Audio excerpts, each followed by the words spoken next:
De Entonces, acuerdo, muy buenas tardes.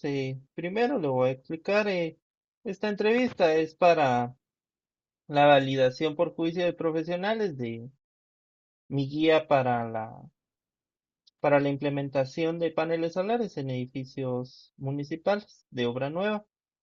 Soy estudiante de la maestría en Ingeniería para el Desarrollo Municipal y de la Escuela de Estudios de Posgrado de la Universidad de San Carlos de Guatemala.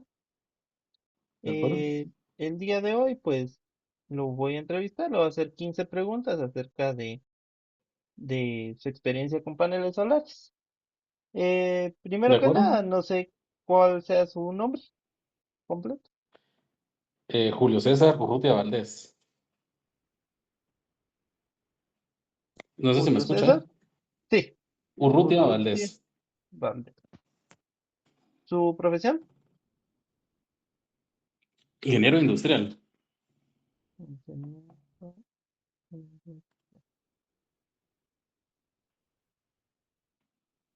¿Tiene alguna maestría o licenciatura? Estoy por finalizarla. Estoy en el último trimestre en este momento. Ok, entiendo. Es la maestría de energía y ambiente de siempre la Universidad de San Carlos. Ah, de la misma, de la escuela de posgrados. Correcto. De Ah, mire, artes. qué alegre. Yo igual ando ahí, solo que en la del desarrollo municipal. Ah, ¿Tu similar. área de especialidad? Especialidad, nos dedicamos netamente en paneles solares, en sistemas fotovoltaicos. Ok. ¿Años de experiencia profesional? 3 años. ¿Institución o empresa? Sería... Innovación de energía solar. innovación. Y su área principal sería paneles solares, ¿no? Paneles solares, netamente enfocados solo en paneles solares, porque cuando uno se pone a instalar aires acondicionados, que es lo que suele suceder en algunas otras empresas, es perderse el enfoque del, del trabajo. Sí, tiene razón. Muy bien. La primera pregunta es, ¿cuál es su formación profesional y qué experiencia tiene en proyectos relacionados con edificaciones, eficiencia energética, instalaciones eléctricas o sistemas fotovoltaicos? Sí, mi formación profesional es, yo soy graduado de la Universidad de San Carlos de Ingeniería Industrial, colegiado activo, cursando una maestría en energía y ambiente, siempre en la Universidad de San Carlos, en el último trimestre. Y pues experiencia en sistemas fotovoltaicos. Hemos hecho diseños tanto residenciales como industriales, puestas en marcha y actualmente operando. Nos enfocamos netamente en las instalaciones, mantenimientos preventivos y en algunas ocasiones correcciones de sistemas fotovoltaicos.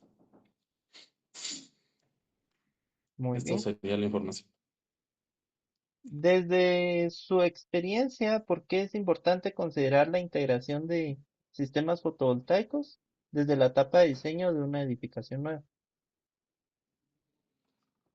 Pues bajo mi experiencia, pues la integración completa de sistemas fotovoltaicos, hay que hacer un diseño previo, análisis, no solo el diseño como tal, sino también el diseño estructural que va a soportar el peso adicional que se le va a colocar. Y también no solo enfocarse en el peso, sino en el aire. En Guatemala tendemos a que hay ciertos días que hay mucho viento y hay días que no hay tanto viento. Entonces también influye mucho la inclinación que le voy a colocar al panel solar, que no es el efecto de peso hacia la edificación, sino el empuje que va a tener con el viento y el movimiento oscilatorio que va a empezar a tener la estructura de los paneles solares. Entonces, esa es la que yo considero más importante en tema de orientación e inclinación, porque la mayoría de techos en Guatemala no están pensados para colocar paneles solares, sino solo se construyen para soportar una lámina nada más, por ejemplo, o solamente las construyen para 1 o 2 niveles, pero no piensan agregarle algo más, no están construidas para agregarles pesos adicionales y eso es lo que hay que considerar antes de montar sistemas fotovoltaicos, porque puede que el problema no sea hoy, sino sea en un par de meses, par de años. Y otras cosas que nos hemos topado es en que la mayoría de casas de losas las construyen muy delgadas las losas y no utilizan materiales adecuados para hacer el fraguado del cemento.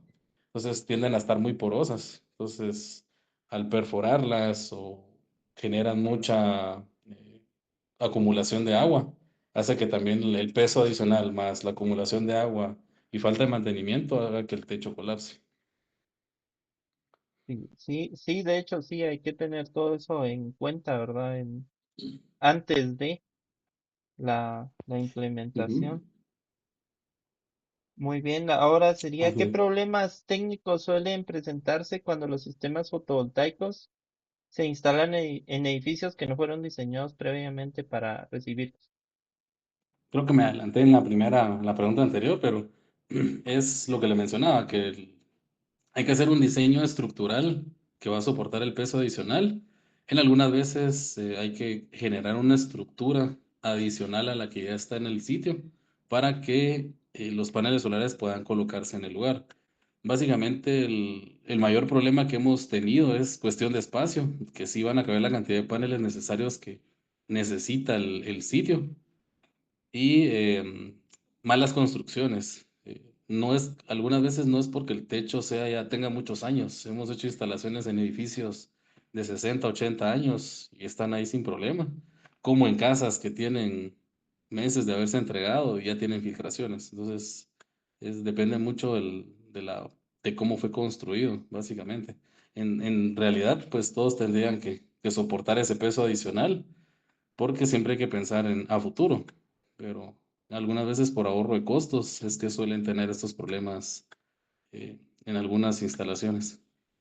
Sí, porque bueno, yo he visto de que los paneles solares pues no tienen un peso así exagerado y que aún Ujú. así conlleven a un problema en la estructura, es porque si realmente la estructura o la losa está muy mal hecha, ¿no? Porque no es una gran Exactamente. carga muerta que se le pone. eh, Son más o menos dos libras de presión por metro cuadrado que se le coloca. No es mucho la presión. Por eso les mencionaba al inicio. No hay que enfocarse tanto en el peso, sino en el movimiento armónico que va a generar cuando el viento pase por abajo de ellos. Entonces va a empezar a hacer ese movimiento oscilatorio que en algún momento pueda a estar haciendo ese movimiento, pueda hacer que la viga o la losa o donde esté colocado ceda. ok, muy bien, pasemos a la siguiente. ¿Qué condiciones mínimas debería cumplir la cubierta de un edificio municipal nuevo para facilitar la instalación de paneles solares? Pues como tal, un edificio municipal es únicamente el ordenamiento que contiene el municipio del departamento de Guatemala, que son por el tema del aeropuerto, que sé yo que es no más arriba de 100 metros. Y el resto de municipios, entiendo yo que no hay alguna restricción con tema de colocación en paneles solares en los techos. Nos hemos topado en restricciones en condominios, que ya son reglamentos internos, que estipulan que no se vean para cambiar fachadas del lugar. También otra de las condiciones es en la antigua Guatemala, que también tienen ese mismo ordenamiento como en los condominios, que solicitan que no se vean tanto, y de preferencia que no se vean, para no modificar la fachada del edificio o casa que se está colocando. Muy bien. Básicamente sería eso. ¿Qué importancia tienen el área útil, la orientación, la inclinación y el sombreado en la cubierta en el desempeño del sistema? Esto sí es bastante importante porque la inclinación, orientación, como bien lo mencionabas, sí afecta en temporada de invierno. En temporada de verano, en la práctica he visto que no les afecta tanto la inclinación y la orientación, debido a que el sol en verano está más o menos a 85, 90 grados cuando nace del este y se oculta al oeste. Pero en el invierno, el sol sí tiende a bajar alrededor de 15, 18 grados y al no tener una orientación adecuada y la inclinación adecuada, sí genera una pérdida de captación de radiación solar. Acá en Guatemala se instalan hacia el sur con nosotros normalmente los inclinamos entre 12 y 15 grados, porque también la inclinación no solo me sirve para captación, sino para evitar que el agua se empose en la celda y pueda generar una capa de suciedad. Entonces, cuando cae lluvia, lo que va a hacer es que va a circular para que sea una limpieza autosustentable mientras pasa el proceso de lluvia y luego nuevamente sale el sol. Ahora con Ujú. el tema de sombreado, pues es sumamente importante que el sombreado se dimensione de manera adecuada desde el inicio, aunque también hay sombras que pueden ocasionarse en el futuro. Por ejemplo, yo instalé en un sistema en algún lugar y de repente creció un árbol y el árbol creció y creció y creció y eso está pegando una sombra en la que está afectando. O pueda que yo instalé en una casa pequeña, por ejemplo, y el vecino de la par se le ocurrió construir un edificio de 5 niveles. Entonces, eso es una sombra que efectivamente va a afectar en el diseño que ya se había contemplado, pero esto ya son factores externos que pueden afectar una instalación. Sí, ok, sí, Sí, tienes razón. A veces el sombreado hace prácticamente imposible instalar, ¿va? O se puede instalar, pero al final la sombra va a hacer que no genere y, correcto. y de nada serviría el sistema. Muy bien, la siguiente es ¿qué Fíjate que aspecto? sí funciona porque normalmente de 11 de la mañana a 1 de la tarde sí vas a tener irradiación, aunque tengas un edificio a la par. Pero estás Ok, hablando que solamente vas a tener 3 horas, considerando que no esté lloviendo. Entonces sí, sí va a bajar y afectar bastante en tema de generación.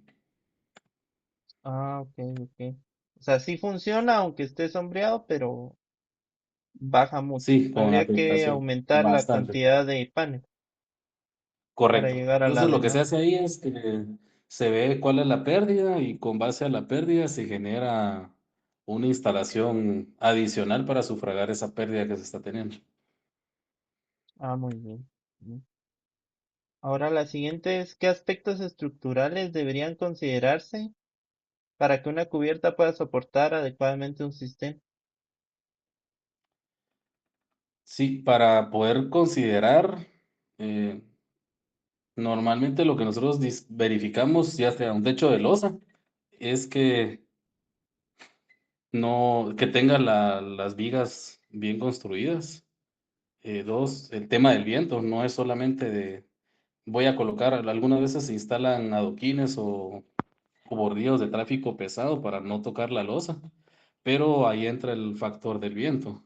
Hay ciertos lugares acá en Guatemala o en ciertas zonas, por ejemplo, en San Cristóbal, ahí sí hay que perforar losa porque hay mucho viento. Por ejemplo, también en Jutiapa, hemos ido a instalar a Jutiapa y la mayoría de clientes me dicen, mira, no me tocas la losa porque no quiero que me la toques. Yo le digo, entonces yo no te perforo, no te instalo, porque hay demasiado viento. Entonces, si yo le coloco adoquines, es seguro que en algún día van a salir volando. Otra cosa a considerar en techos de lámina, normalmente son de costaneras o de tubo cuadrado, es que tengan el soporte adecuado y si son tramos muy largos, que tengan tijeras o joists para poder soportar ese peso adicional. Eso sería lo que hay que considerar. Si, ahora, si uno quiere entrar más a detalle, sí hay que hacer un diseño estructural del techo para saber si va a soportar adicional, pero normalmente la mayoría de techos, eh, lo que se le dice a algunas personas es que si el tramo está muy largo, es colocar parales en medio para que pueda soportar ese peso adicional que se le está colocando. Prácticamente es que esté bien construido, ¿va? Porque Si está si está construido bien bien desde el construido, inicio, bueno, lo sí, aguanta, o sea, si está bien hecha la losa, pues lo aguanta de forma fácil, porque no es un gran peso adicional el que se le pone, igual en el techo de lámina. La cosa es de que aquí, sí, a veces exactamente. por ahorrar costos, pues Sí, lo no, que solemos ver es que en vez de que utilicen tubo cuadrado, utilizan mucho costanera de una chapa muy delgada. Entonces hace que el techo ni una persona pueda caminar. se balancea demasiado. Entonces, sí genera un problema cuando no están hechos de manera correcta desde el inicio. Ah, ok, ok. Así es. Ahora, ¿qué información mínima se necesita para dimensionar correctamente un sistema fotovoltaico?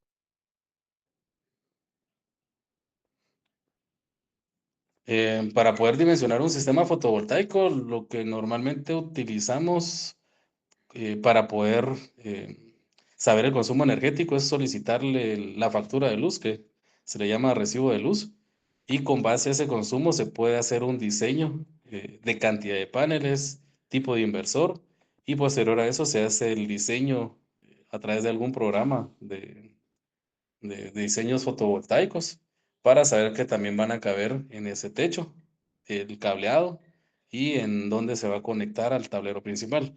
Te puedo decir que la mayoría de empresas de paneles solares acá en Guatemala, alrededor del 95-98% de las instalaciones son sistemas atados a la red con la inyección de excedentes a la red eléctrica, ya que almacenar energía en banco de baterías es demasiado caro y no cuenta con un retorno de inversión tan rápido.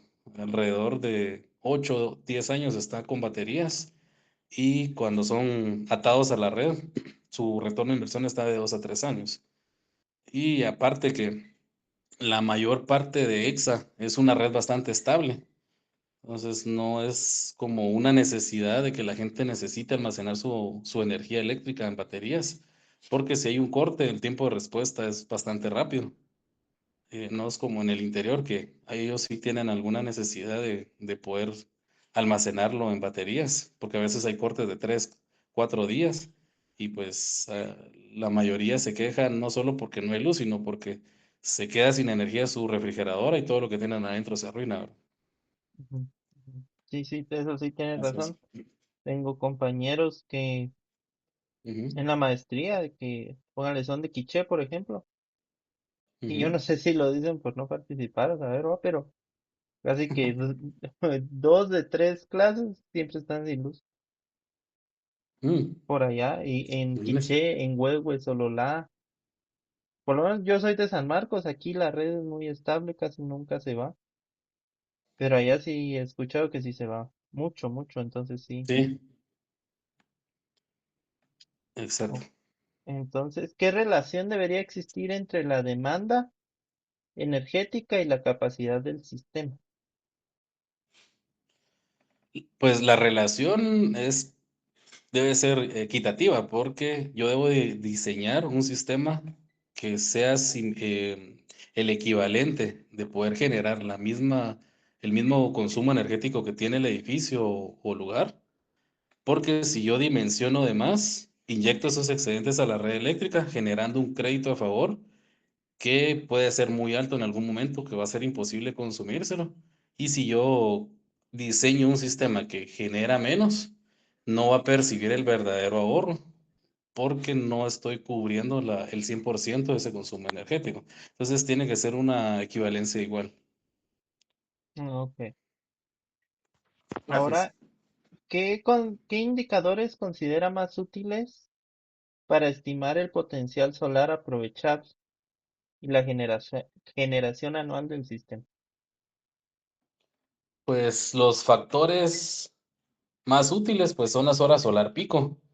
Em, en la práctica uno se puede dar cuenta que aunque llueva, siempre sale el sol acá en Guatemala. No es como en otros países que llueve, pasan 3, 4 días lloviendo oscuro y nunca sale el sol.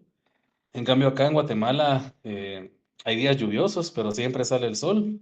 Cuando uno hace la curva o la gráfica de generación de horas solar pico en Guatemala, normalmente es estable, lineal, en promedio de 5 horas solar pico de máxima irradiación.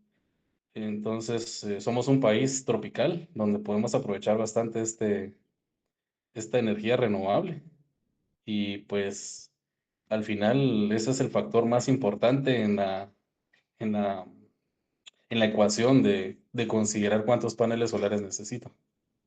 Ok, sería la hora solar pico, entonces.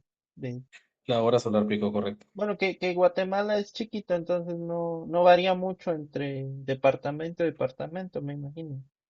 Varía un poco cuando me muevo de oriente a occidente. Occidente sí tiende a tener un poco más de nubosidad, debido a que todavía tienen eh, bastante lugares boscosos. Entonces tiende a estar más nublado que en la parte de oriente, que está más al nivel del mar.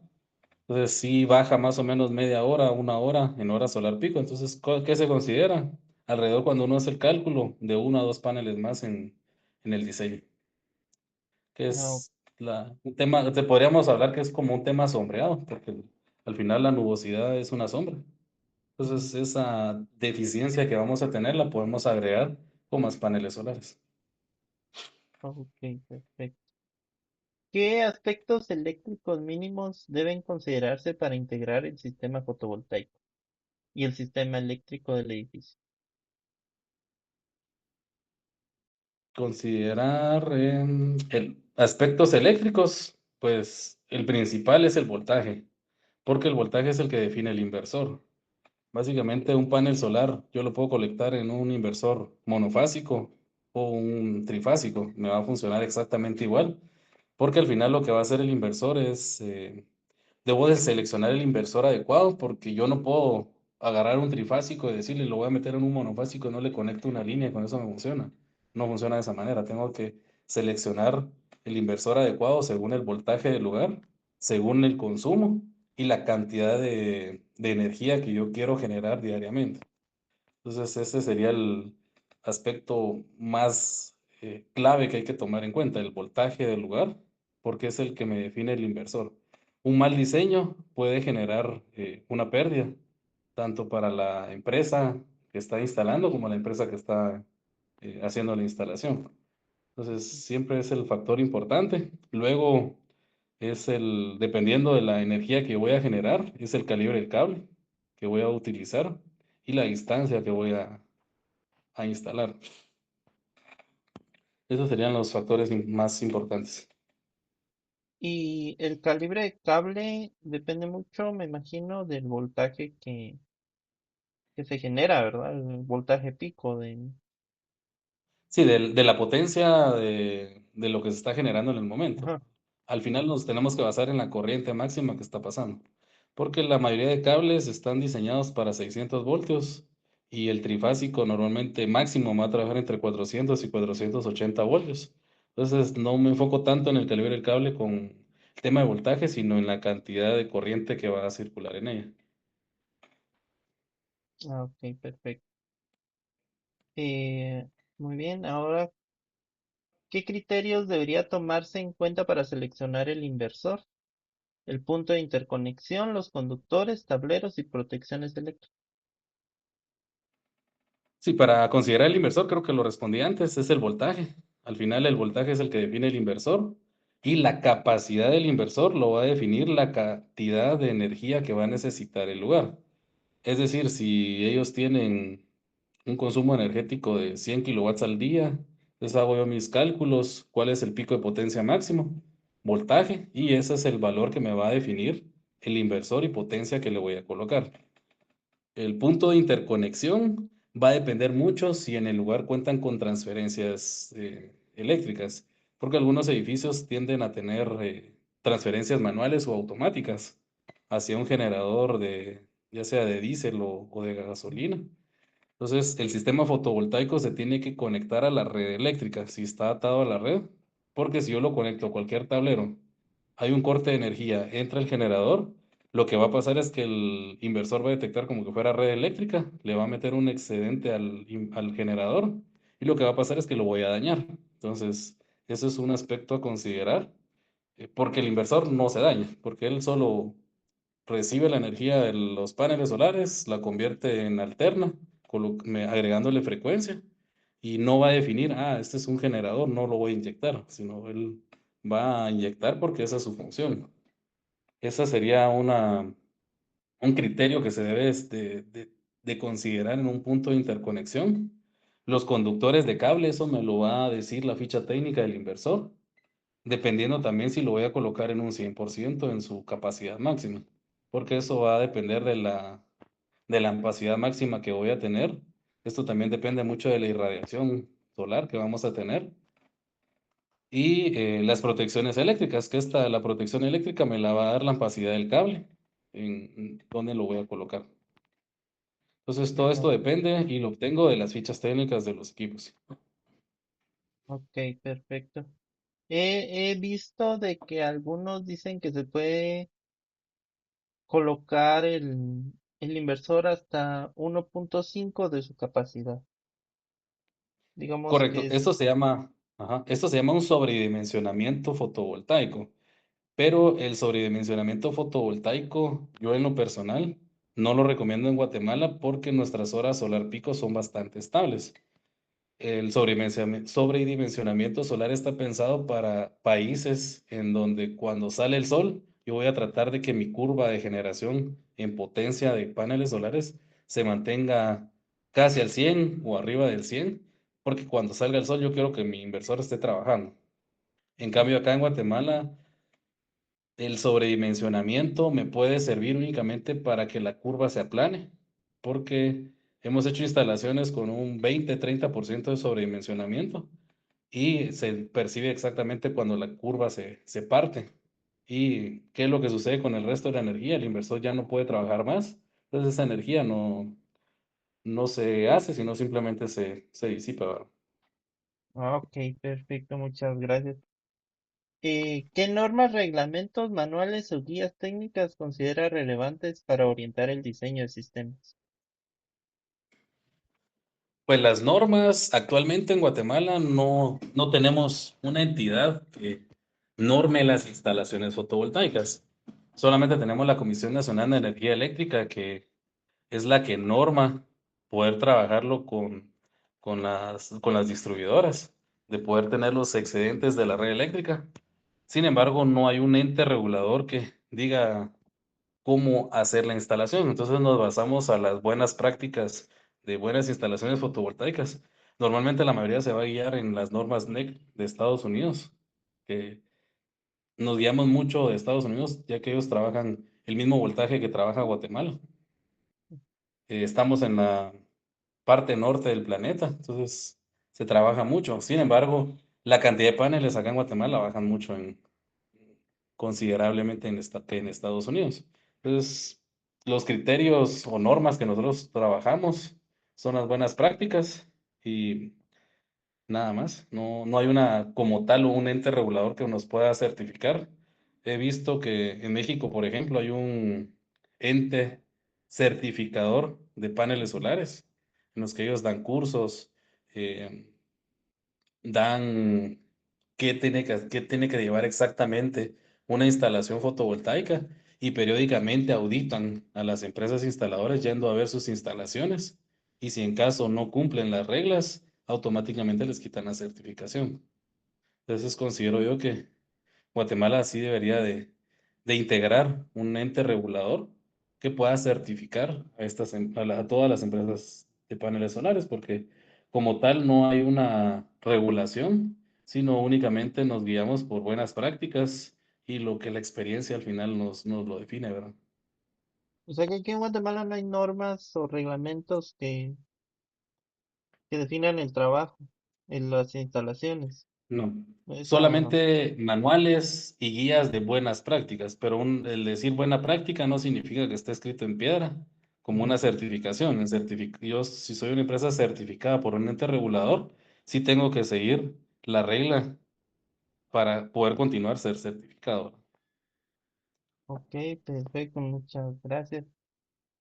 Mm, ¿Qué No, encima limitaciones, de los paneles. Ujú. qué limitaciones técnicas, administrativas o económicas podrían afectar la implementación de sistemas fotovoltaicos en edificios municipales? Edificios municipales, limitaciones técnicas, es tema de espacio. Algunos edificios los construyen muy altos, tienen mucho consumo y su azotea tienden a poner pararrayos que se ponen a alquilar repetidoras de telecomunicaciones y generan muchos espacios. Algunos tienen cisternas en el techo sistemas de bombeo, sistemas hidroneumáticos. Entonces eso va reduciendo espacios en el techo. Esa sería una limitación en un edificio, en un tema de techo. En administrativos, pues las limitaciones que pueden considerar trabajar con entidades municipales, que normalmente es entrar en proceso de guatecompras, que se atrase por tema de que no caminan las cosas por temas burocráticos internos dentro de la misma municipalidad. Y en algunos casos nos hemos topado, lamentablemente, la mayoría pide dinero para poder trabajar y operar. Entonces, eso hace que el proyecto también se salga de la rentabilidad. Y considero Mm. que eso es un factor porque las municipalidades no tienden a trabajar mucho los temas de paneles solares. Entonces, creo que también el tema de los sobornos es algo que afecta en el crecimiento al final, pues es una mejora al edificio y pues que puedan generar su propia energía también, ¿verdad? Sí, Eso claro, porque sería más. siempre van a pedir más de algo, con tal de darle a uno la licitación, pero ahí ya se pierde la ganancia. No sé cuál sea Exactamente, no sé cuál sea la rentabilidad de una instalación, pero me imagino que ya solo con el soborno, pues ya se pierde mucho, tal vez ya ni el salga la problema ganancia. es que piden, el problema es que piden mucho Sí, cabal, me y ahí imagino. es cuando ya el proyecto ya no se vuelve rentable. Quizás he visto yo que la mayoría de empresas no trabaja con municipalidades, te puedo decir que pues he tenido muy buenas relaciones con el resto de empresas, que conozco mucha gente que se dedica a esto y pues hemos tenido una muy buena relación profesional y la definición es la misma, ¿verdad? No, con municipalidades no trabajo, así de sencillo, precisamente por eso. Aunque me la pinten bonita, siempre al final va a estar esa piedrita de, ya te di el proyecto, entonces, ¿cómo quedamos, va? Sí, pues, Lamentablemente así es. sí, Creo que más, lamentablemente, más, sí. más, ajá, más es ese tema que afecta no tanto en limitaciones técnicas, ni el precio, ni competitividad, sino veo que más es ese aspecto. Ok, ok. ¿Qué criterios considera indispensables y cuáles podrían considerarse complementarios dentro de una guía técnica de paneles de integración fotovoltaica? Criterios considerables, utilizar el cable adecuado por cada posición que se va a colocar. Es decir, de los paneles solares al inversor, utilizar cable fotovoltaico. ¿Por qué motivo? Porque el cable fotovoltaico no está entorchado internamente como el THHN, debido a que la corriente directa es lineal. Entonces, al ser corriente directa lineal, yo necesito que el cable sea de una sola fila, sin que vaya haciendo el movimiento oscilatorio que hace la corriente alterna. Y este es un cable especial que ya fue probado en laboratorios, que hace que la- el movimiento de esa energía durante ese conductor tenga menos pérdidas en temperatura, resistencia, etcétera. Y del lado de corriente alterna, utilizar el calibre de cable adecuado, utilizar cable de buena calidad, no solo el calibre de cable adecuado, porque este tiende a dañarse prematuramente si no se instala de manera correcta. Entonces, el, es utilizar el material adecuado. Algunas personas me decían, pues, pero el cable solar es bien caro, me dicen, no, vale exactamente lo mismo que vale el cable THHN. De hecho, yo meterle cable de THHN versus a usar el cable adecuado, no hay ahorro en realidad. Quizás un par de centavos, pero no es algo considerable. Versus a que en una instalación fotovoltaica, la parte de corriente directa es la más peligrosa en tema de cuando existe un arco eléctrico, debido a que un arco eléctrico en corriente directa es fuego. Y si empieza el fuego, pues este ya no se apaga. En algunas situaciones me ha tocado ver eh, que hemos hecho un arco eléctrico en alguna instalación por tema de que algunos técnicos no siguieron ciertas instrucciones. Logramos disiparlo cortando un circuito más al fondo, pero es algo que se puede evitar, ¿verdad? Ujú. Ok.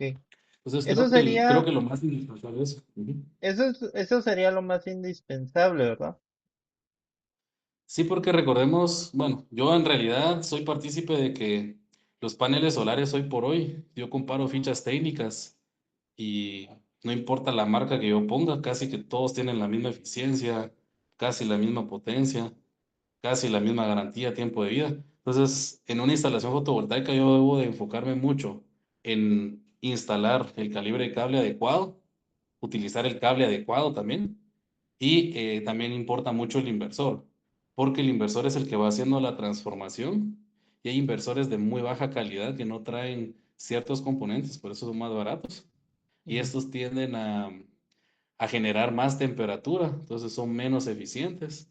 Y al final de cuentas, la eficiencia de un inversor también se traduce en dinero. Algunos dicen, es que este inversor vale 3,000 quetzales más baratos, pero cuando yo hago números de eficiencia, en 10 años yo los vuelvo a recuperar y todavía tengo ganancia.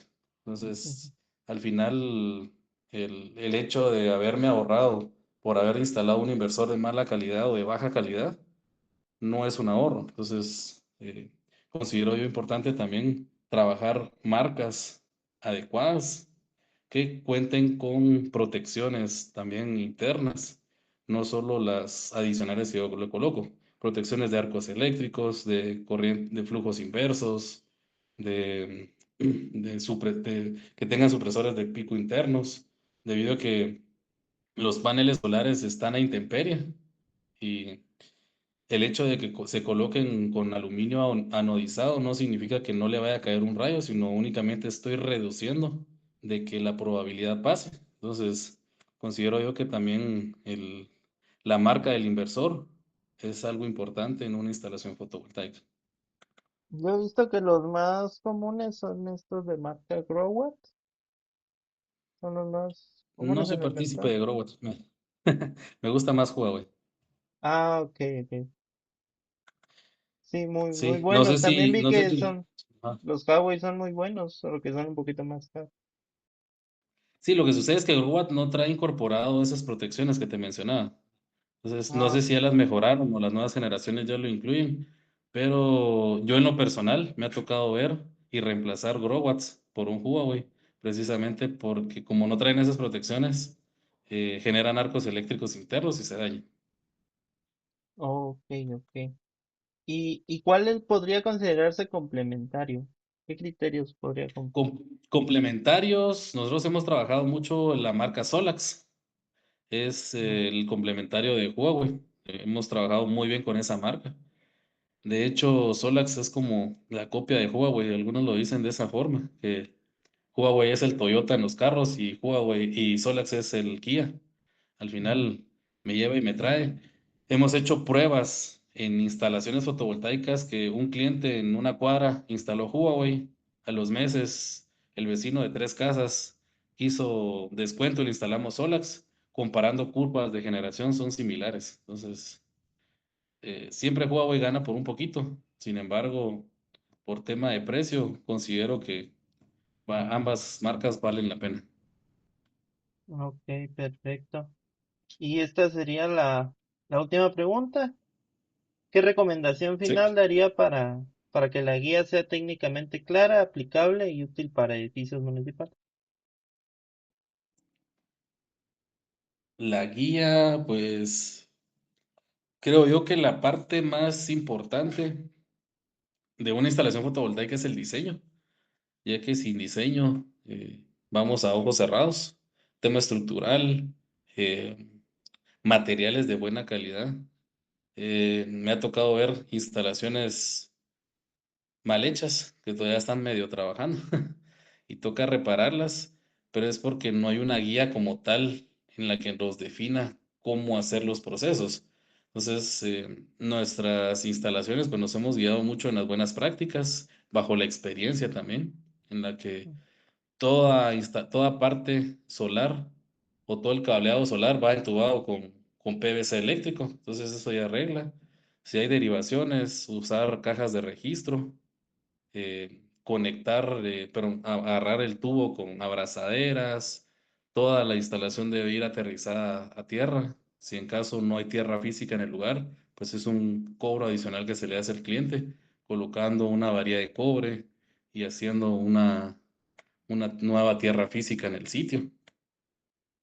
Entonces, técnicamente, pues hay muchos factores. No todas las casas son iguales, no porque yo instalé en un edificio, el otro edificio va a ser igual. Suelen ser diferentes en espacios, en cuestión de orientación, en cómo fue construido. Todo eso, pues, varía en cada una. Y eso es lo bonito del trabajo, que a pesar de que solo instalamos paneles solares, todas las instalaciones son diferentes en ciertos aspectos que considero que quita un poco la monotonía de estar haciendo exactamente lo mismo todos los días. Ok, ok. Entonces, prácticamente sería diseñar adecuadamente el lugar y usar materiales de buena calidad dentro de la instalación. Materiales de buena instalación. Una cosa también algo importante que tal vez no lo mencioné es utilizar herramienta adecuada, porque me he topado con instalaciones fotovoltaicas que fallan porque utilizan alicates para poder hacer la conexión de los MC4. Existen crimpadoras que se le llama crimpadoras fotovoltaicas, que no son caras, porque esos conectores, por ser puntos de conexión entre los paneles solares y el cable solar, tienden a generar mini arcos eléctricos y puntos calientes, que conforme el tiempo, el MC4 se derrite y eso genera que el equipo falle. Y en el peor de los casos, si el inversor no tiene protecciones de arcos eléctricos, lo arruina. Entonces, Mm. no solo el tema de tener una buena mano de obra, porque puedo yo tener el mejor técnico, pero no lo mando con una crimpadora MC4, la instalación no va a estar bien hecha. Así de Oh, sencillo.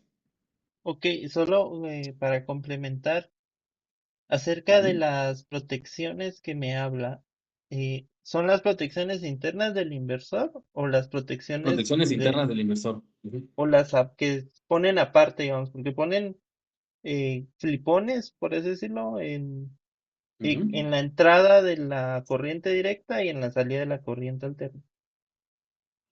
Se pueden colocar termomagnéticos en corriente directa para poder agregarles esa protección adicional. Sin embargo, pues estos equipos, como te digo, la marca Huawei y Solax integran un sistema de protección de arcos eléctricos y en corriente alterna, pues se le coloca también un termomagnético y un supresor de picos que está conectado directamente a la tierra física del sitio. Ok. Pero si el edificio tiene tierra física, o sea, cuando se instaló el contador Ujú. y todo de forma normal, se puso la varilla, se conecta a Ajá. esa misma varilla, no es necesaria otra varilla. No es necesario algo adicional, a menos de que el cliente considere que su equipo esté, su tierra física no esté trabajando bien, pero de igual forma, las buenas prácticas consideran que si yo coloco una tierra física adicional, la debo de integrar a la ya actual. Entonces, es solo una tierra adicional, ¿verdad? Ok, ingeniero, entonces eso sería todo. Le agradezco mucho. De acuerdo, Jorge, en el Jorge. Ahí siempre lo voy a mencionar en la tesis y ojalá algún día la guía les pueda ser de utilidad. Ok, con gusto. Cualquier duda, pues estoy a la orden. Si tiene alguna duda con referente al tema de diseño, que me imagino que un diseño fotovoltaico municipal estás haciendo. Viera que es una guía para implementar paneles solares en edificios nuevos. Ujú. O sea, no los que ya Ya. están, sino los que se van a construir. Entonces, que esta guía Ah, ok. le sirva al arquitecto o ingeniero civil que vaya a hacer el diseño para tener Ah, ok. en cuenta estos aspectos, ¿verdad? Digamos, voy a necesitar tanto espacio, voy a necesitar dejar espacio para mi sistema, igual para Ok. poder dimensionarlo, calcularlo, Ah, tener ya. en cuenta Y- el mm, sombreado, el ujú. sitio, la orientación y todo eso. Y entonces Sí, ya con entonces hay que todo eso, considerar, ¿no? ya, Ajá. ya implementarlo de una vez dentro del diseño. Y entonces ya cuando se construya el edificio, aunque no se pongan en el ratito, eh, que Ujú. ya esté la base, o sea, ya solo para ir a poner, bajar el cable y conectar. Ya. Entonces, lo que hay que considerar es que si va a ser un edificio y la parte del techo va a ser como área común, hacer un tipo pérgola para que ahí vayan montados los paneles, porque si yo ocupo el espacio, pues voy a quitar toda esa parte disponible de- del lugar. Algo también a considerar es que si no construyen el edificio pensado para colocar paneles solares, van a haber muchos tubos sobrepuestos. Entonces, yo diría que considerarían dejar un tubo directo hacia el tablero eléctrico Ujú. para que no haya tubería sobrepuesta. Por ser edificio y la cantidad de paneles, yo te podría decir que más o menos un tubo de 2 o 2,5 pulgadas que vaya directo hacia el tablero eléctrico y si en caso es transferencia, hacia la transferencia. Ah, ok, ok. ¿Poliducto normal o tubo PVC? PVC eléctrico Ah, ok, ok. Y o solito, o poliducto. sea, solo para la instalación fotovoltaica. Sí, porque si van a tirar la corriente directa, no es recomendable mezclar cables de DC con AC debido al movimiento oscilatorio que va a tener el alterna. Entonces puede generar ruido entre los mismos cables y puede haber pérdida ahí de energía. Ah, ok, Entonces ok. separarlos también. Ajá. Ah, muy bien, Inge, está bien, también lo voy a tener muy en cuenta. Muchas gracias. Eso sería todo. Le agradezco mucho por su tiempo. De acuerdo, Jorge. Un gusto.